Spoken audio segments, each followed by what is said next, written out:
All right. I think we can start.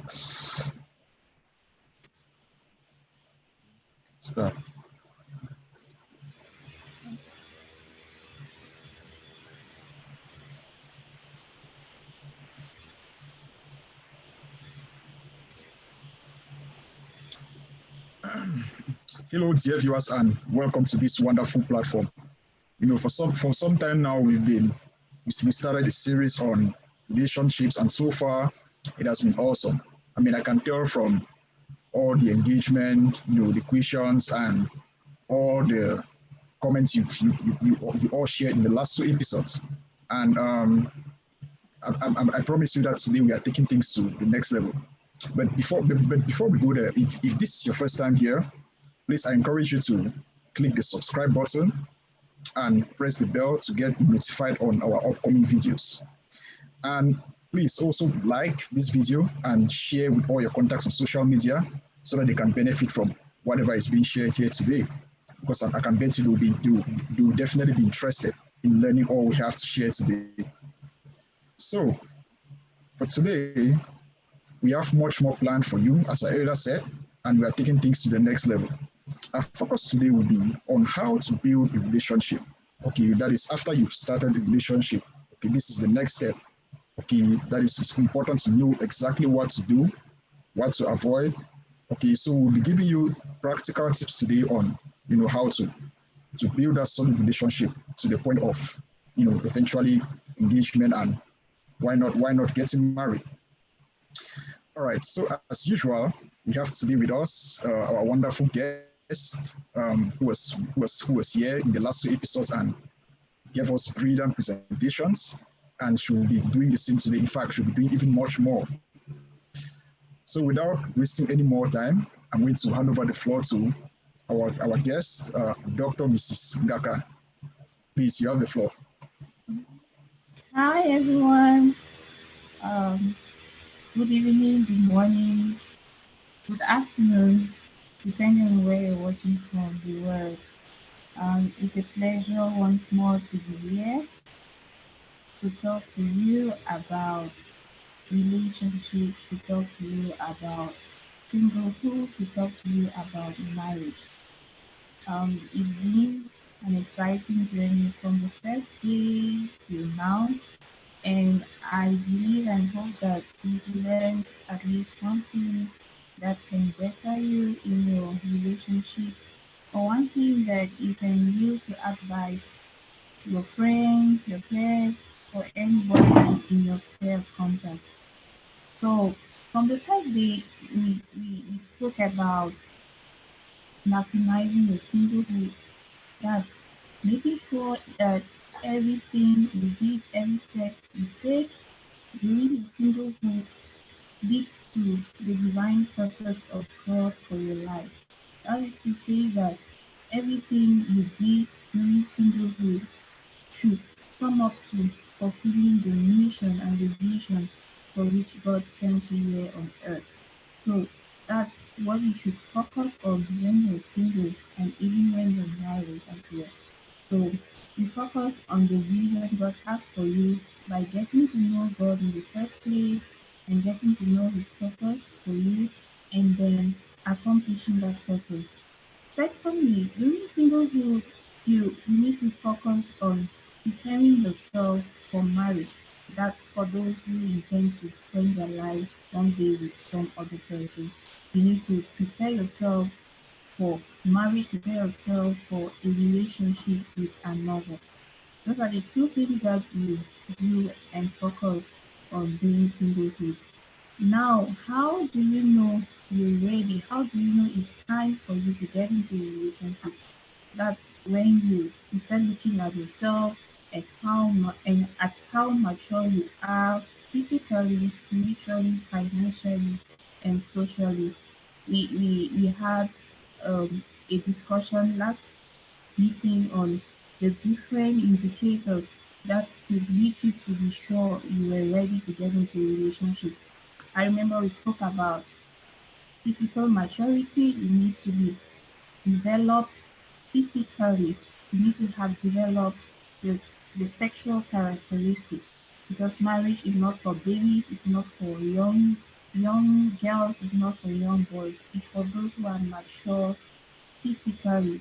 You also need to be financially stable, not necessarily meaning that you own a fortune or have all the cars and all the houses, but you need to have a stable source of income. You or your partner need to be stable financially before you get married or before you get into a relationship that could lead to marriage.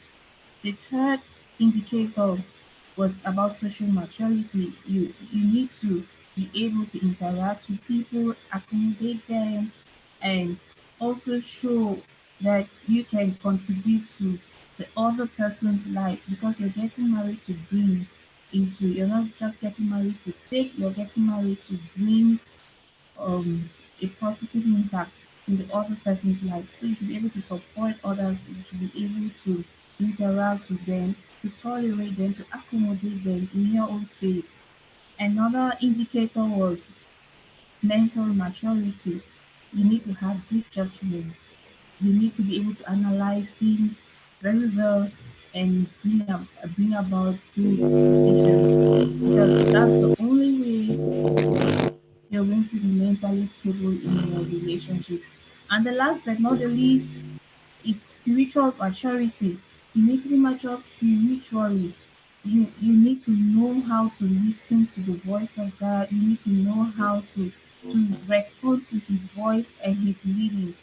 Because the Bible says that as many as are led by the Spirit, they are the sons of God. So you need to know how to listen to God, how to hear Him speak to you, and you need to know how to take the steps He's directing you to take. Having said that last week, this week we're going to be having a brief discussion on what to do when you are in a relationship. Now, definitely you think you're mature, you've met somebody you think you like, you've met somebody you think you would want to spend the rest of your life with. And now here you are in the relationship. What do you do? What's it all about? How do you grow this relationship? How do you build this relationship right? The first thing that you want to do is if you are a Christian, you want to build the relationship in a way that honors God because your life is already dedicated to Him. As a Christian, your life is not in fragments. Like, this is my spiritual life, this is my social life, this is my relationship, and this is my career. Your life is all interwoven and dedicated to God. That means that you will have to, to please God even in your relationship. So if you're a Christian, you want to live your relationship in a way that pleases the Father. And the first thing, therefore, that you would want to do is that you want to put God first. You want to put God at the center of your relationship. Now, this doesn't just mean you say verbally that, um, Lord, I put you at the center. Lord, I put you first in my relationship. You have to act this out. You need to be able to act the fact that you're putting God at the center. You need to make sure that He takes priority. He takes priority over every other thing. He comes first. There's always this tendency to forget about yourself, forget about everything that you are in order to please your partner. Like you compromise in a lot of ways, you do a lot of things that you would not normally do simply because you're in a relationship, you want to please your partner, you don't want to lose them. So you let go of so many things that were really important to you in order to please your partner. For example, if you have a meeting in church, if you're committed to your church, for example, and you have a meeting every Thursday, and your partner tells you, I'm free only on Thursdays, for example, for us to meet and talk, then you really have to make it clear to them that this meeting is important to you because this is a spiritual activity that you're undertaking is important to you, and so you need to find a balance. You need to find another day, another time to be able to meet.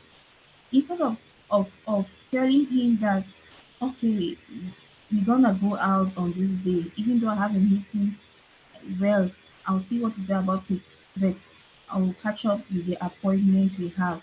That makes it look like you're sacrificing what you have, you're sacrificing your values, you're compromising your values simply because you want to please the other person. Meanwhile, God has to come first. And this is why it's essential that you get into a relationship with somebody who values God as much as you do, who values God, who values the things of God as much as you do, then it's not going to be any issue if you let him know or you let her know you cannot do this because of your commitment to God, because of your commitment to service. They are going to understand. But once you get into a relationship with somebody who doesn't really value the things you value, you're gonna have itches. When he tells you, please can we meet at this time, you say, oh sorry, I'm busy, I've got to do this. And it will be like what you're doing is not really important, or you're putting other things first and you're not prioritizing our relationship. But when you get married to somebody when you get into a relationship with somebody who puts God as the center of their life, you two will put God at the center of your life, and that's how you grow together to be some sort of a triangle. You are to the left, your partner is to the right. At the base of the triangle, God is the center of your relationship. You focus on God, you move towards God, and you grow till you meet at the top. So that's it when it comes to putting God at the center of your relationship. Make it clear to your partners. The second point I'd like to emphasize on is getting to know each other. I know this sounds basic, but basic as it gets is actually the essence of courtship. Think about it. Why why will you not meet somebody today and marry them tomorrow? You're in courtship because you need to know the person you're getting married to. You need to know the person you want to spend the rest of your life with. Yeah, apart from that, there's no need for courtship. You meet somebody you think you marry today. You can get married tomorrow. You can get married next week. But why you have that time together is to be able to know each other. And courtship is that time.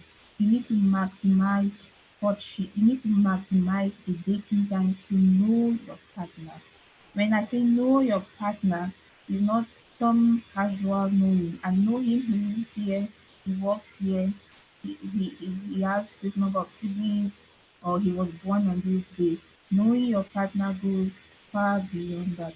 Knowing your partner means knowing his values, knowing what he stands for, knowing his convictions, knowing his attitudes, knowing his character, which is very important.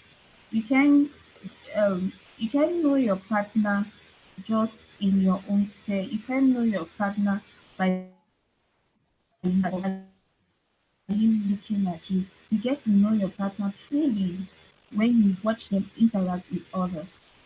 Look at the way they treat other people. How do they interact with their siblings? How is their relationship with their colleagues, their parents, their neighbors, or even people they don't know? How do they interact? How do they react to circumstances?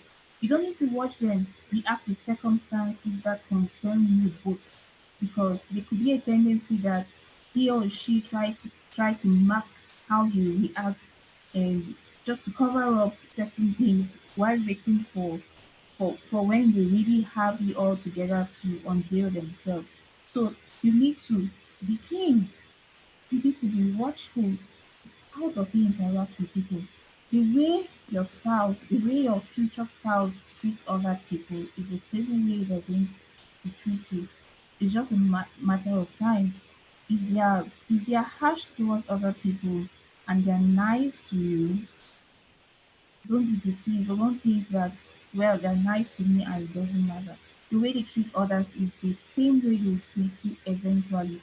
So You need to look at how they react to people, look at how they react to circumstances, look at how they treat other people, because that's the same way they're gonna treat you.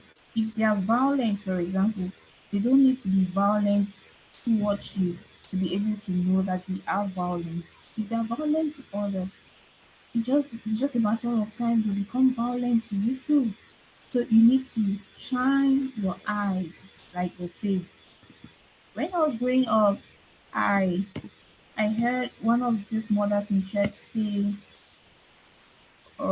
you get into courtship with your eyes open, and you get into marriage with your eyes closed.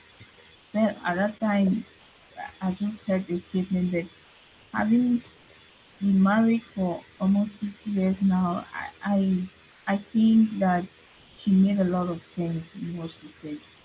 That in courtship, your eyes are open, and in marriage, your eyes are closed. It means that courtship is a time for you to look, is a time for you to see, is a time for you to investigate what you want and what you don't want. Courtship is not time to go out, eat chocolate, ice cream, hang out, play games and all. It is time to get to know your partner. You get to know them very deeply. You get acquainted with them. And even those that are in their lives too. You get to know these people very well. Because once you get married, your eyes are closed. What does this literally mean? That during courtship, you are there to see, you're there to look at the things that you want, the things that you don't want, you're there to address the things that need to be addressed, you're there to discuss, you're there to come to a consensus, or to come to a compromise on the things that you like and the things that you don't like. So your eyes are open during courtship, your eyes are keen to the least things, those little things that you may think are insignificant or trivial. You pay attention to those things, and you begin to ask yourself, am I going to copy this? Am I going to take this for the rest of my life? Is this what I'm signing up for? You make sure that that's really what you want during courtship. You open your eyes, you get to know your partner. Because once you get married, it's not going to be about um I'm looking for, or I want to see if this thing is going to work. Once you get married, it has worked already. And for marriage, you're trying to see how you make the best out of your experience with each other. You're not trying to see if this thing is going to work or not. That's why your eyes are closed during when you get married. But during courtship, your eyes are open. Another another person made a statement. He said, if dating, if love and dating is blind, if love is blind, then marriage is an eye opener. That is to say, if you get into courtship and you say love is blind, you cover your eyes to all the things you're supposed to open your eyes to, then when you get married, you will know that marriage is what opens your eyes to what love could not see. When you get married, that's when you start seeing things that you should have seen during courtship and you did not see, or you didn't pay attention to. So courtship is the time to know your partner. I felt like I should emphasize on this. Ladies, you need to know who your guy is. You need to know what he does. If he says he's a businessman, for example, what kind of business does he do? If he says he does this kind of business, the profit that comes from that kind of business with that same scale, is it commensurate to the money that you see he has? Where is all the money coming from? You need to investigate. You're not just there to sit down, relax, or be the treasurer of some money you don't even know where it's coming from. I mean, ladies have had their heads cut off their necks. I mean, literally, simply because they they, they got into relationship with men and they didn't know their source of income. And when things went rough, they were just taken together like accomplices with with the guys. You know, they say a friend to a thief is a thief as well.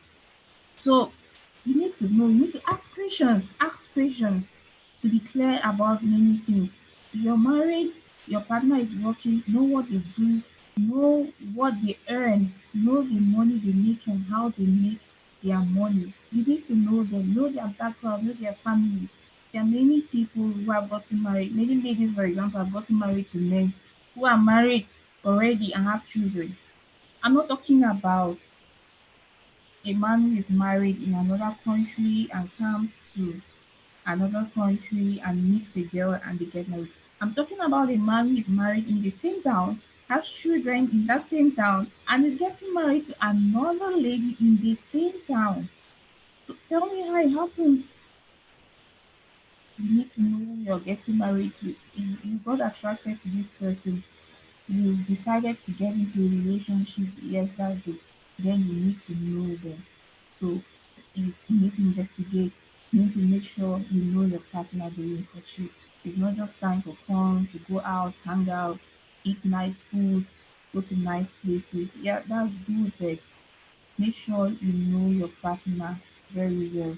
You get to know them, get to know their siblings, get to know their family, see how they interact, get to know how they value or how they see things, such that if there are any things to discuss, to address, you start addressing them already. You're not waiting for marriage to start addressing them. So that's it about the point of getting acquainted with each other. The third thing you want to do when you're in a relationship is that you want to spend time with other godly couples. Let's talk about maybe support groups, maybe other couples that you know who are godly, from whom you can emulate certain um, characteristics. You get close to them, you ask questions, you tell them about the challenges. They can pray for you, they can give you advice. Even those who are already married for years can be of help to you. So you as a couple who are in courtship, is good you get close to other couples who are in courtship and even other people who are married, so that they can encourage you, they can give you direction.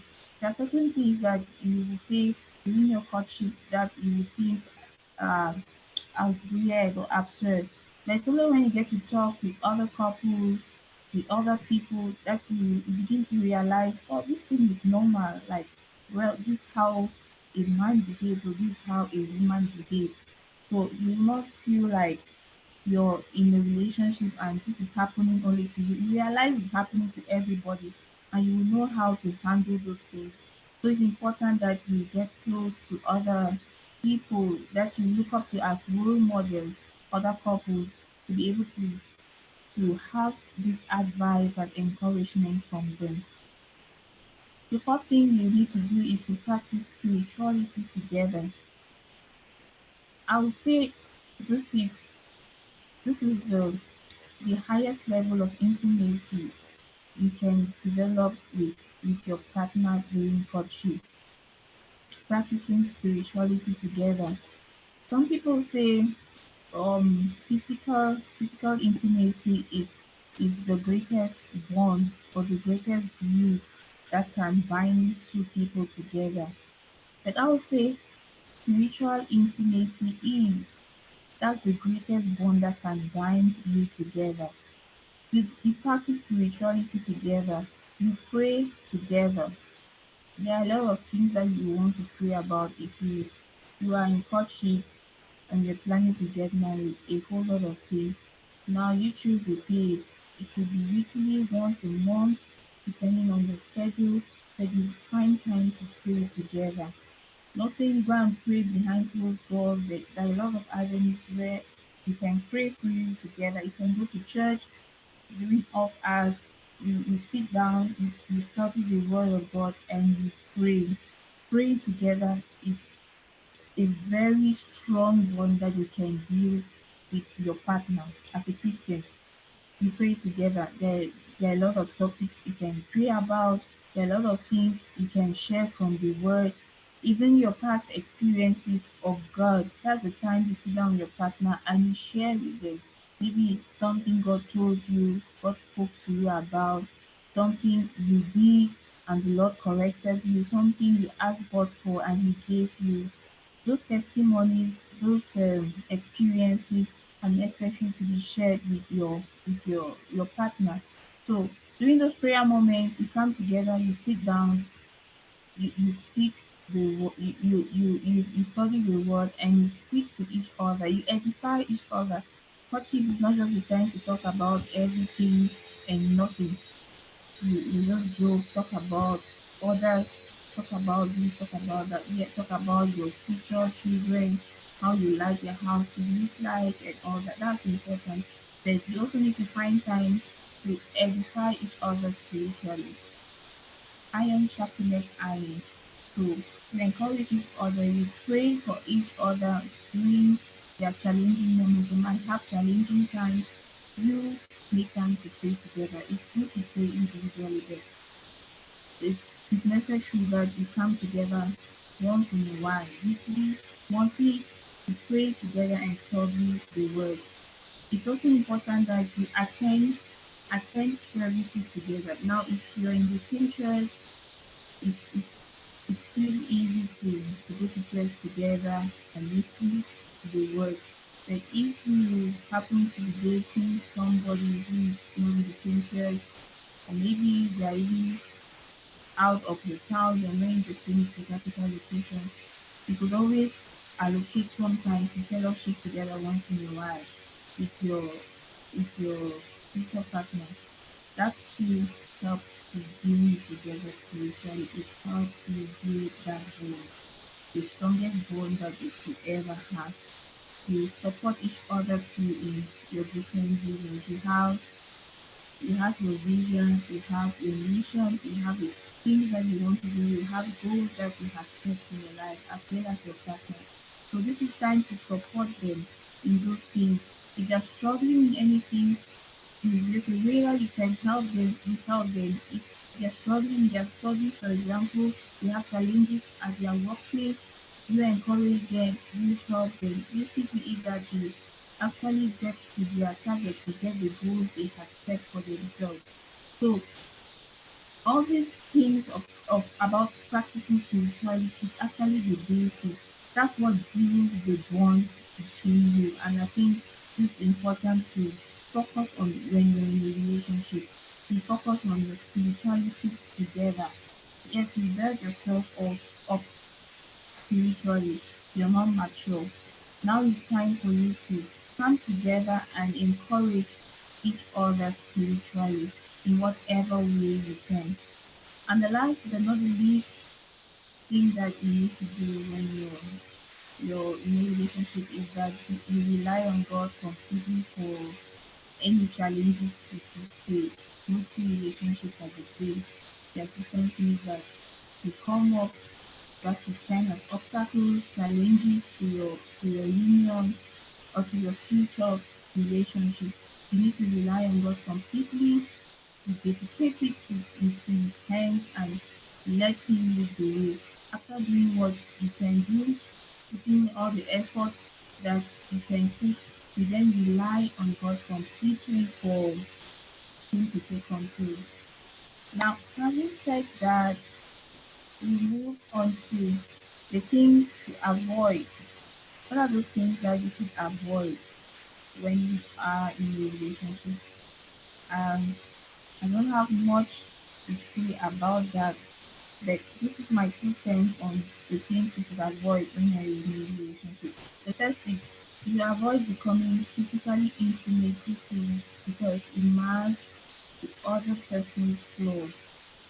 When you get physically intimate in your relationship when you're dating, it actually it actually blinds you from the other things you're supposed to see. It blinds you from seeing the flaws. It blinds you from seeing things that needed to be addressed. In fact, it just comes like a curtain, and that's the end of it.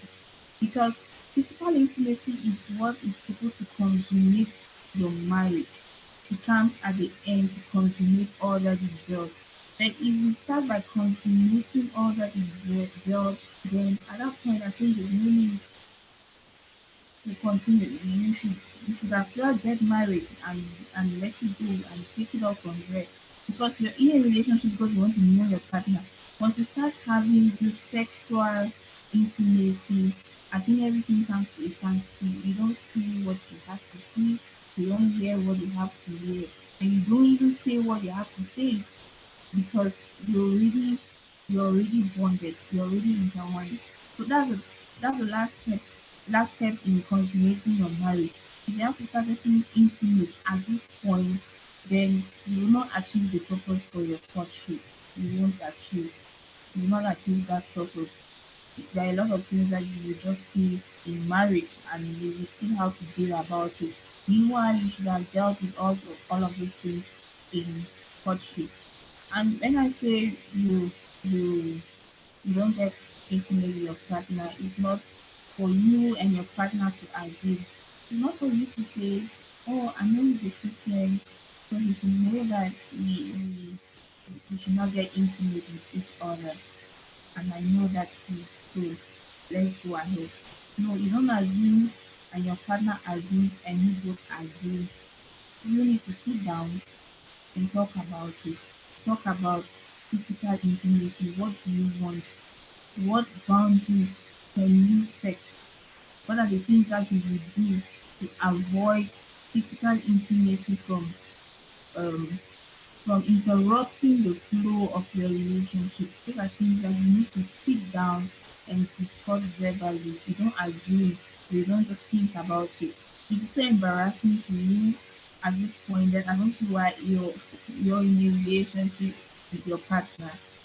You need to sit down, no matter how embarrassing it is to you, if at all it is, you sit down and talk it out and say, okay, these are the boundaries you're setting. Maybe you say, oh, no late night visits because one thing could lead to another. So those boundaries are for you and your partner to set. You don't assume that you both know you're not supposed to be physically intimate and you just go about it like that.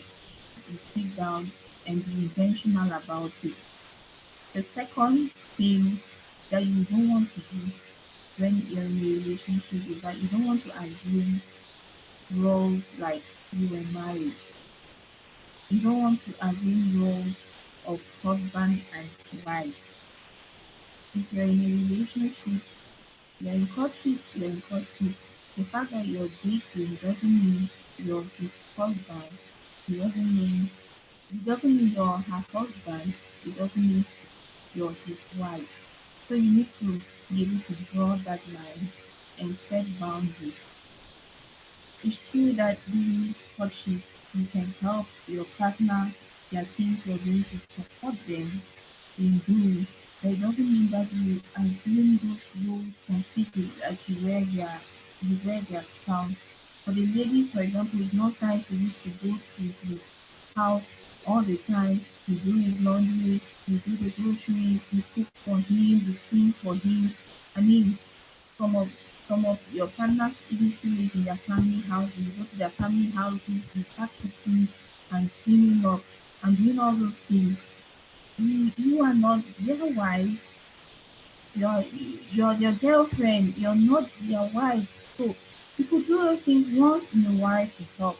I'm not saying when you're in courtship you cannot help your partner cook, for example.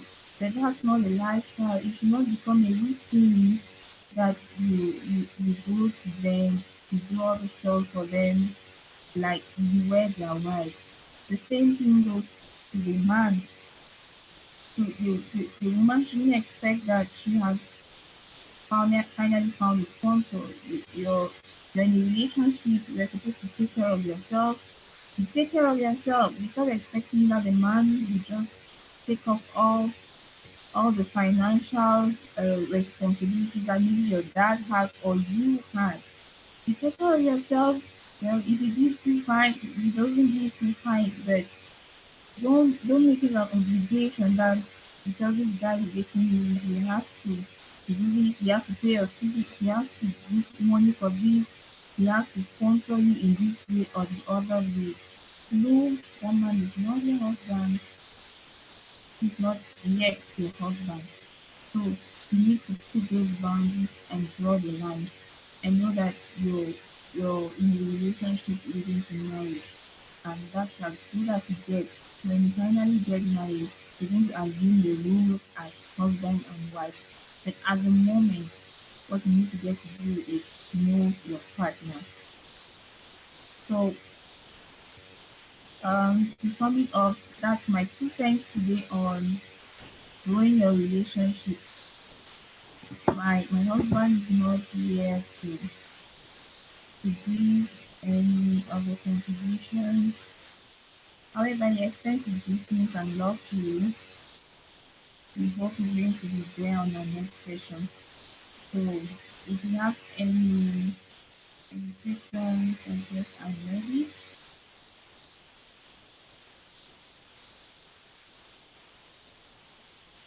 Okay.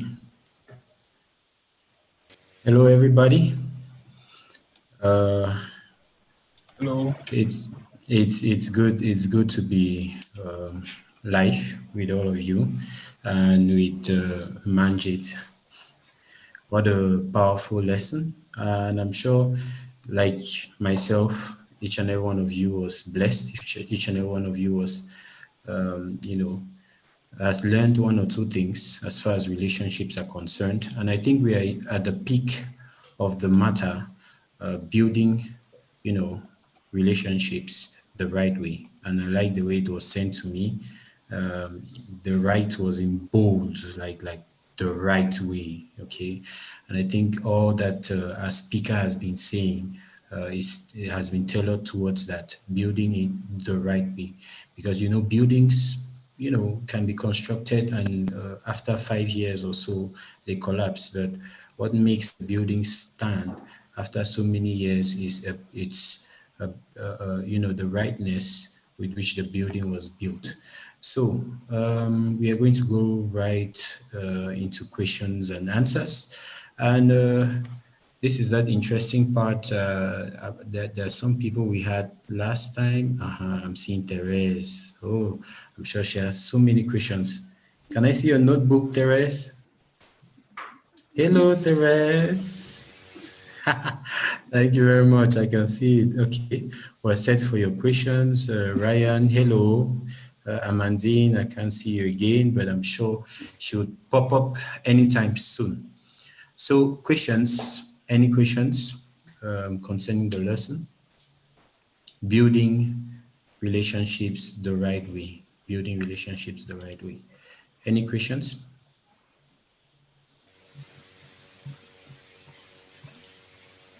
If you have a question, please just put on your audio or on mute so that Okay, we can hear it. Okay. okay.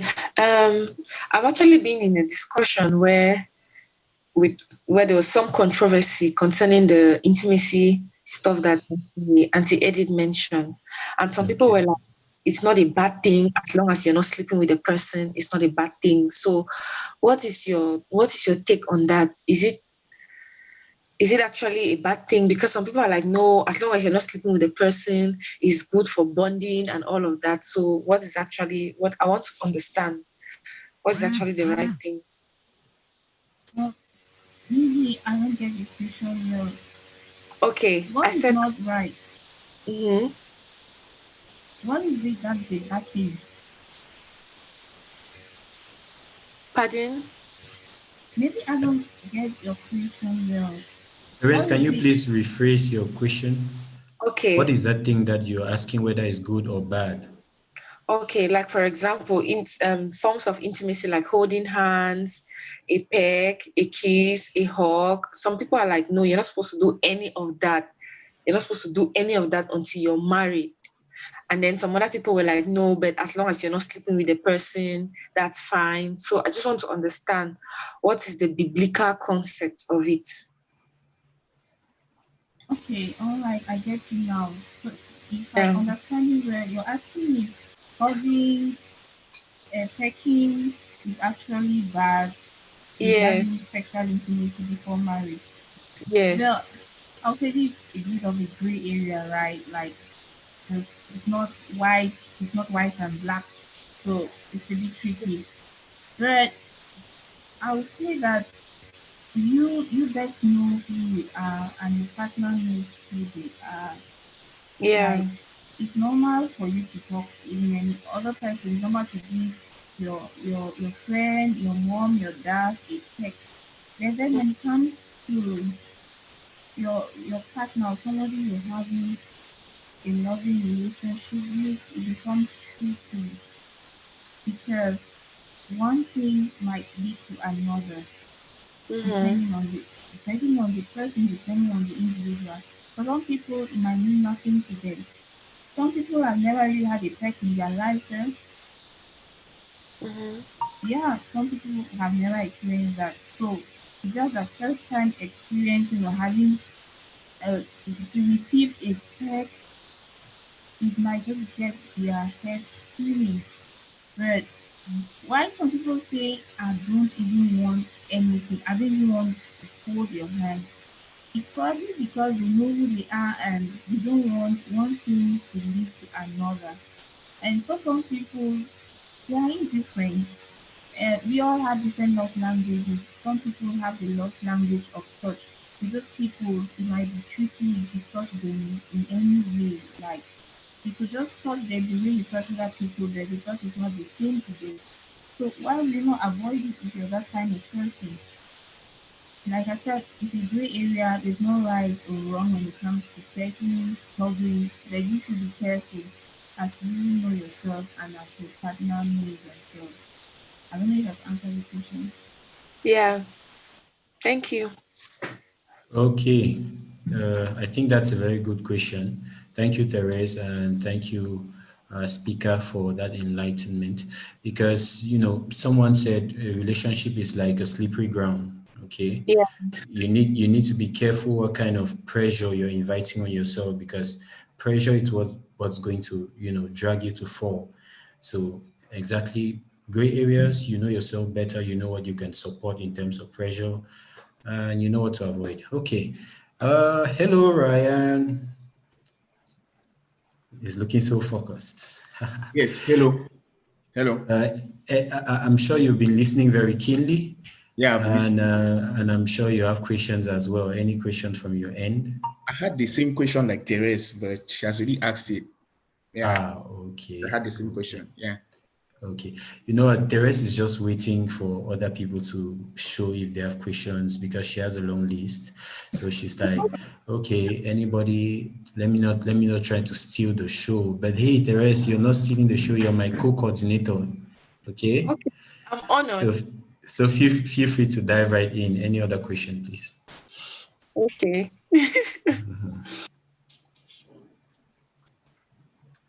All right.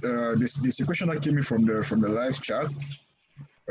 It's Okay. from Nobel. Yeah. So his question is, what if one partner really needs help? Should the other partner not help because they are not yet married? Okay. Okay, that's from Nobel, right? Yeah. I hope maybe I didn't explain myself well. What I said was you you don't get into a relationship expecting that your partner is going to pick up all your responsibilities. But it's normal for your partner to help you. It's normal for them to reach out to you if you are in need. But then that's out of their own way.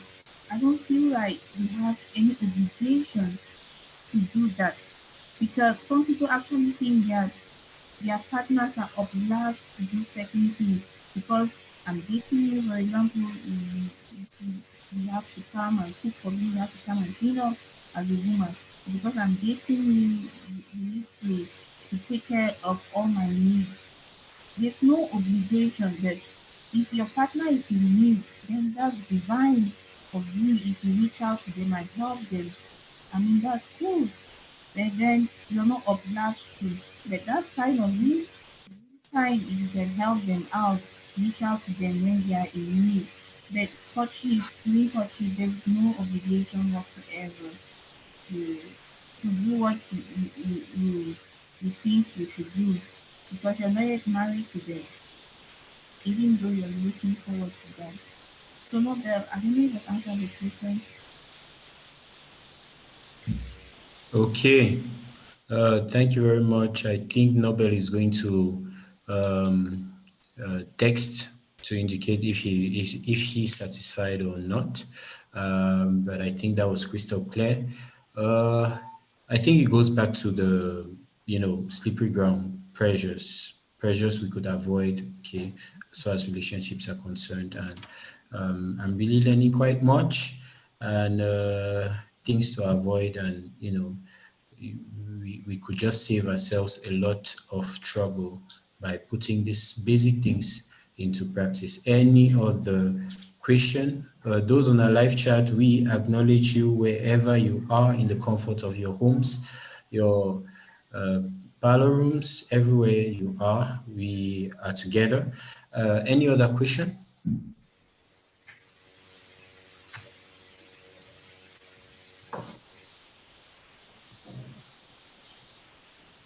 All right. I have a question. Okay, so Okay. I particularly like the point you mentioned about not assuming roles of husband and wife. So my question is, how does that relate to finances? Like, okay, in the sense that okay, is it everything about your finances that you're supposed to disclose to the person you are dating? And like, what are the limits of financial responsibility during dating and courtship? Okay, talking about finances during courtship. If you're getting to know your partner, you're getting to know them as a whole. You're not knowing parts of them, and part of them is left in the dark. And I think finances are included. So if you're getting to know your partner, you need to know about their finances. Not necessarily uh, getting into details like what they spend, how they spend, on the things they spend, but at least an appraisal of what they do, what do they do, if they have a business, what kind of business, what kind of business do they have, what, well, it might be difficult to say, okay, how much do you earn in a month depending on the kind of job you have. But if you have a stable job and you have a stable income, because there are people who have varying incomes from different things they do. But if you have a stable income, it's easy. I think it's normal for your partner to know that this is how much he earns from this job. It becomes difficult when your income fluctuates, but at least they should have an idea of how much you earn, what you do, how much you earn, and well, maybe your financial goals. About them being responsible towards you financially, it still boils down to the same thing I said.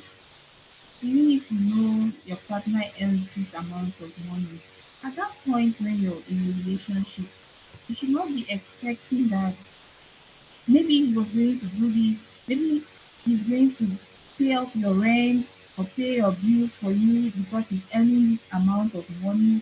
And well, how were you coping before you got into a relationship? What were you doing? How were you coping? You continue coping that way. Don't place any pressure. Don't make don't make the woman feel like they are obliged to do what they like to do. If he likes to pay off your bills, well, that should come from him. That should come from his own free will. They don't make them obliged to do that or feel like that's their responsibility. To me, that's that's a no go. That's a no go zone because they are not responsible for you at that point.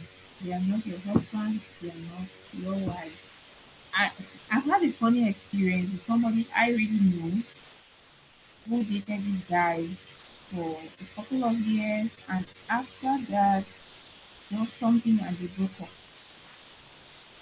The guy sat down. wrote a list of the things he had done for this girl, the things he had done for her. Yeah, because he actually went to the level of, I think, paying her school fees, paying her bills, buying her a series of stuff. He sat down, wrote all these things, and asked this girl to pay back. Ah, well, you say the guys mean guys.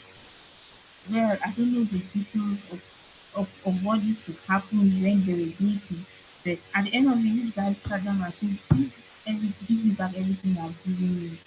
So that's another extreme.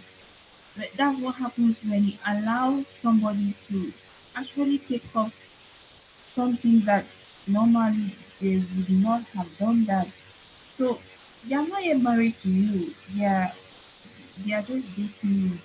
If they really want to do something, they should do it from their hearts and without any strings attached. Because if this guy was giving her all these things with no strings attached, I don't see why he's going to ask her to give him back if they broke up. So let your partner actually give you because he wants to give you and not because he's obliged to or simply because he's dating you. Let the woman do what she wants to do. If she has to help you in house chores, it should be out of her own will at any free time. It should not be that you're putting pressure on her to do certain things. The pressure must not be verbal, like I I expect you to do this. People put pressure non-verbally, so don't put any pressure in any way.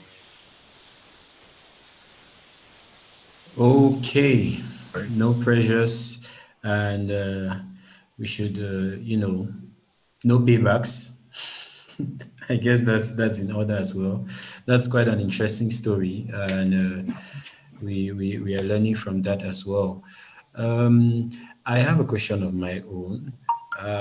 I would like to find out, and especially from a medical specialist like yourself, what health consequences could a couple in courtship have in case they decide to go into physical intimacy, and I don't know what is the health part of it, the consequences they might face, especially with, if they haven't done some tests or stuff like that. What can you say in that angle? Okay, getting physically intimate means that you are also exposed to um, any diseases that could be transmitted sexually, like HIV, hepatitis, gonorrhea, syphilis, chlamydia, and all those. So um, if you're getting close, if you're getting intimate with your partner sexually, you're having unprotected intercourse, you should know that you'll be exposed to any of these diseases. And more so as a lady, the lady too could become pregnant. So those are some of the consequences of having um, sex premaritally and unprotected. However, it's advisable that before you set the ball rolling in your courtship, you should have done your test. You should have gone to the doctor and done all the premarital test. I don't know if I should still list them out. You have you have your blood group, you have your hemoglobin, electrophoresis, you have STI, that's sexually transmitted diseases like hepatitis, chlamydia, syphilis, and all. So there are a series of tests that you need to see your doctor to describe so you do. It's only after doing those tests and you see you're compatible or you know the status of your partner that you set the ball rolling in your courtship. It's always a problem when you get to do those tests at the end. Like you actually get close to each other, get so bonded with each other, and then at the end of the day you go to do your test and you find out that you're not really compatible medically. It's usually devastating. So be on the safe side before you really get close to your partner. Before you start anything, it's good that you check, you do those tests first.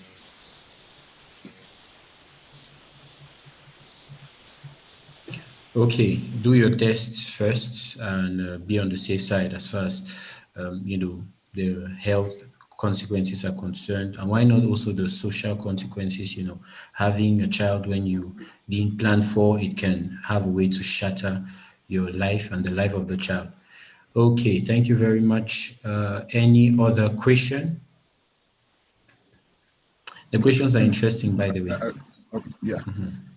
Okay, so I have a follow-up question with respect to the previous one I asked.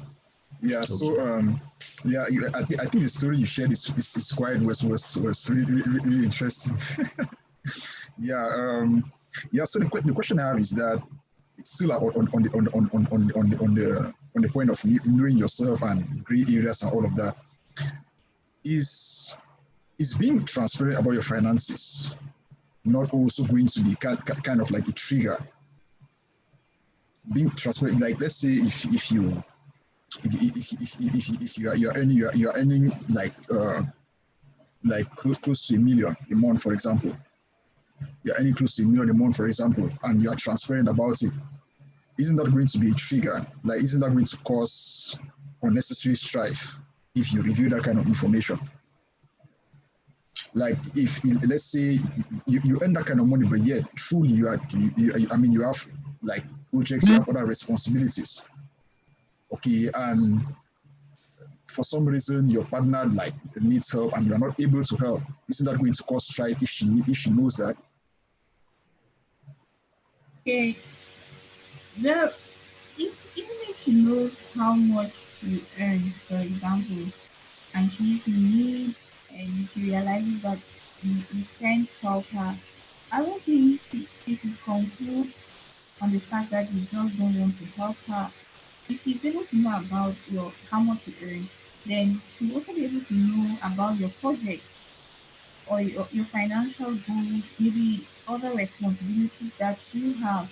She will not just know that you earn this amount. She will know a bit about how you spend your money, the responsibilities that you have, maybe your family or your financial goals and projects.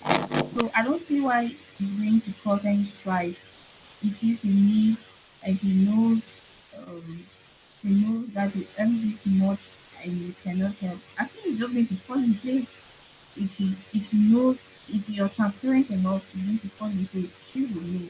Because even when you get married, if you are married, your wife is definitely going to know all those things. And even if she knows that you earn this amount of money, it's not going to cause strife if this need is not met, because she herself will understand that this is where you're heading to, or this is the project that we have at hand. So you cannot do this at this time. It just falls in place if you're transparent enough. Okay. Mr. Chelengo, are you satisfied? Yeah. Um, Okay. Yeah, yeah. Well, other questions we still. Okay. Okay. Therese, you have a That's- follow-up question? no, I have something to add to what Nelson was asking about. The Okay. thing, I believe that relationship is about the two people involved. So it's not like there's some laid down formula to say no, tell the person now, don't tell the person now, whatever it is. I just believe that it's about the two people. You understand who you're dating or you understand who you're in a relationship with. So you're the one to assess the situation and know whether is it okay for me to say it now. Nonetheless, everybody has to maintain transparency and accountability. So it just depends on the individuals involved. There is no right question, there's no right answer, and just learn to be understanding. In my opinion, that's the answer. That's my own answer. Oh, interesting. Well, thank you very much for that. Okay. Thank you, Therese. We have many teachers. Of course, we all I'm are telling you. teachers, definitely. She's tripling now as a participant, a teacher, a co-coordinator. Cheers to a star participant, Therese. Any other question? We'll be slowly but surely going to the end. but we'd just like to satisfy as many questions as we can, so that people don't go back with, sad faces.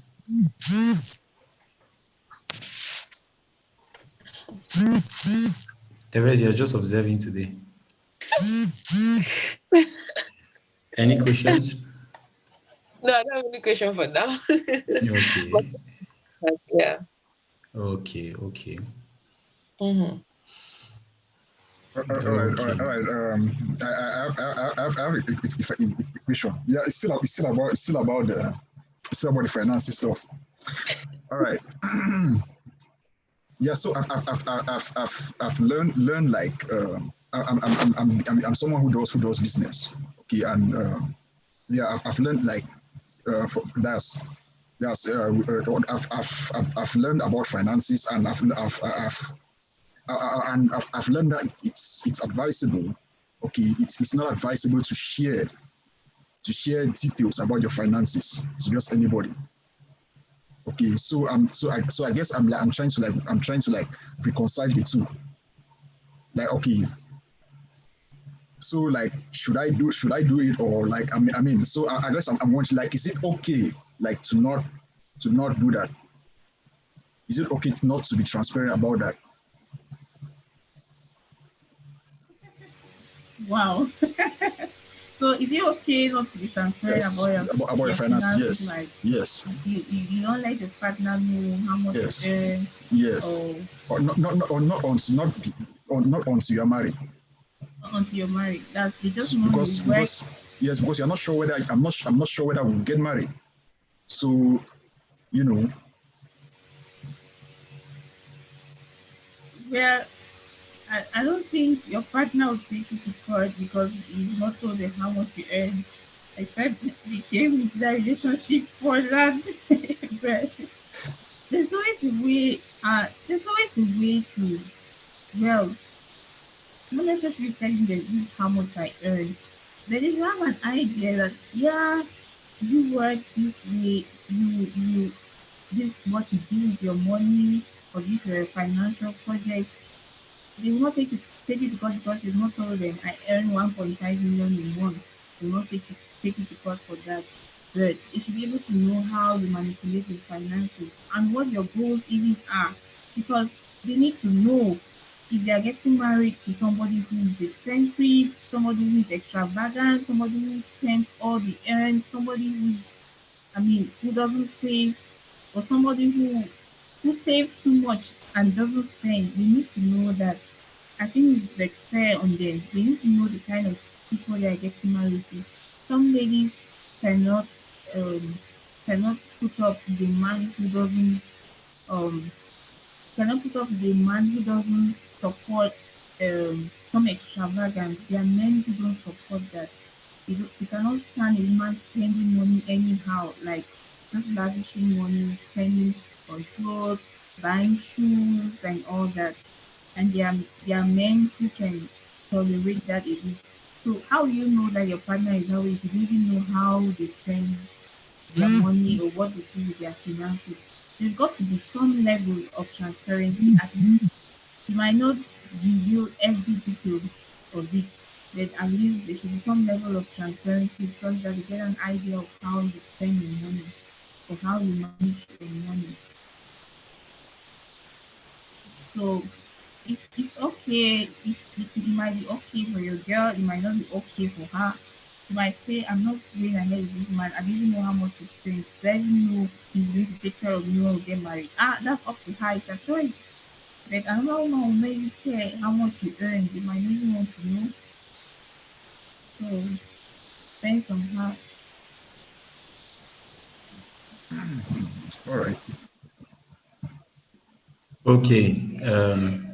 Thank you very much for the question, and thank you for the answer as well. It's like this brother has something to do with the finances.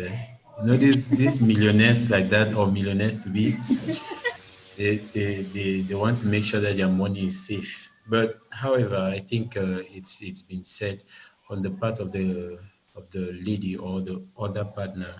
I think it's but just to how, maybe in your case, to know what he or she is getting into. I'll refer us back to one of the two, I think, very, crystal clear quotes that our speaker gave. She said, "You get into courtship with your eyes open and into marriage with your eyes closed." So once your partner gets inside, her eyes are closed. Okay, so she would not be able to make that decision whether, this guy who doesn't like spending I can cope with or not. So I'm sure she wants to tick all the boxes before she gets into anything serious. Thank you again for that question. Any other person? Any other question? Yeah, this another question came in from the Afro Dreamer, as he prefers to Okay. be called. He prefers to be called that way. Okay. Yeah, okay, so his question is: at what time should the relationship be made public, and the marriage plans as well? And he follows that up with: are private marriages good? Are private relationships good? Okay. Time should you Speaker. make your relationship public? Yeah, at what time Yeah. should the relationship be made public? Public life in what setting? Public, you mean to your parents, to your siblings, to your pastor, your church. It depends on what you mean by public. To your classmates, or you mean public to all these people. I'm guessing all. I don't think we we have secret love stories anymore. Like, if you're dating, why should you hide it from people, or why should you hide it from your classmates and your colleagues? Do you have some secret agenda to people, some planning some suicide mission or some bombing somewhere? It's a good thing. You're in a relationship. People should know. There's no need hiding, like hiding from your mates, your church. Well, I'll say with your parents, it will depend on your upbringing and how you related with them from the beginning. There are people whose parents know they are dating from day one. There are people whose parents know they are dating after some time. There are people whose parents never really know that they have aunties, they have other people who know. So it just depends on the relationship you have with your parents per se. But if you are classmates, if you're dating, it's going to be obvious to them one way or the other. There's no need to hide anything. I don't know if I answered. So he asks also about the marriage plans. What about marriage plans? Like Sorry. he asks the same question about marriage plans. Like, okay, when should they be made public? When should we make public, like the official engagement? Yeah, I think so. When you think you're ready to get married, it depends on you both. When you think you're ready to settle down, then you make it public. I don't think there's any fast rule on when you should make your engagement public, or you should make your marriage plans public. It just depends on when you're ready and need to settle. So it could be after 6 months, it could be after 1 year, depending on you both. It depends on you. All right. Okay.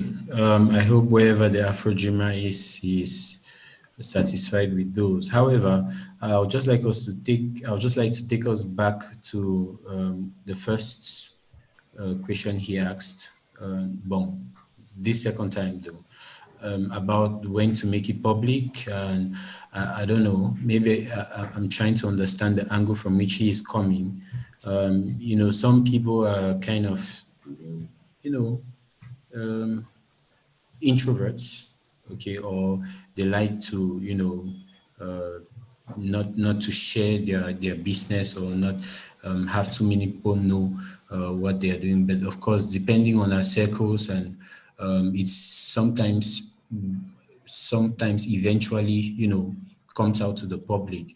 But I think what Nobel is trying to ask is, for how long? Because sometimes I look at relationships as a plant or a tree, okay, and sometimes too much sunlight or too much pressure at a very young stage, somehow inhibits the growth of the plant. So probably he's trying to find out how long can you, just remain, just both of you try to understand each other well before, you have that kind of external pressure. And in some of our circles, you know that they are always disturbing, always like tickling you guys, okay, just that kind of thing. And sometimes it's not, I don't think that sometimes it's healthy. So when do you, make it public in that light? Okay, in that sense, you make it public when you want to. It's a Okay. relationship, right? So when you want to make it public, you make it public. Depending on how you want to make it public. If you want to stand on the street and shout, "We are dating," you tell and shout. If you want to tell your friends, "Yes, we are dating," yes, you say it. Or if you still feel you're not ready, you tell your friends. That's an equation for another day, and you go ahead. Nobody's under any pressure to tell uh, somebody else who they are dating, why they are dating, and what. Yeah, it's your private life. You say it to whom you want to. You say it to, and when, no Okay. pressure.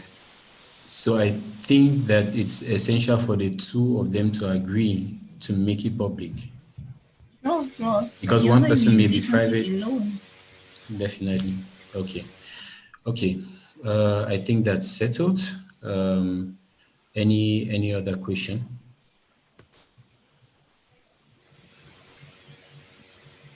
My husband is not yet to be, please. So ask me more questions. I think you're doing just fine. You're doing the work of two. They say what a man can do. Okay, and I think I'm not the only one that thinks that way. But I think our time is up. If there's any other question, we might have to answer them in our next session. So I think it's been an awesome lesson. It's been an awesome series thus far. Our dear subscribers and viewers all over the world, we are so happy that you could take out time to spend with us to learn, to increase your know-how as far as relationships are concerned. Today we learned about building relationships the right way, and I'm sure you learned one or two things as far as building relationships, and you might be better placed to avoid any slip off whatsoever the case. Please don't forget to subscribe, don't forget to like, to share, and to hit the ring button so that you could get notifications whenever we have amazing content. Thank you very much, wherever you are. And please don't forget to turn up next month for another amazing lesson with the Dungakas. They don't disappoint. Thank you. This was UniBlessed 4, coordinator and engineer. And I was a host for our Best Tech channel. Thank you very much. See you next time. Thank you, engineer.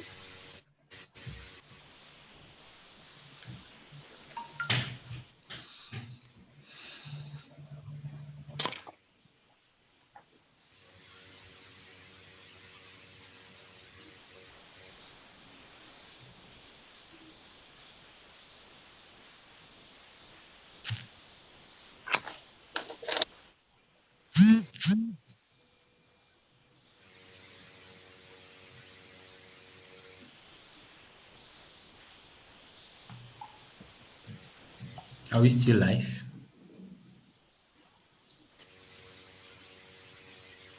No. Okay. Yeah. You should. Really, I'm seeing one life up there, the one life.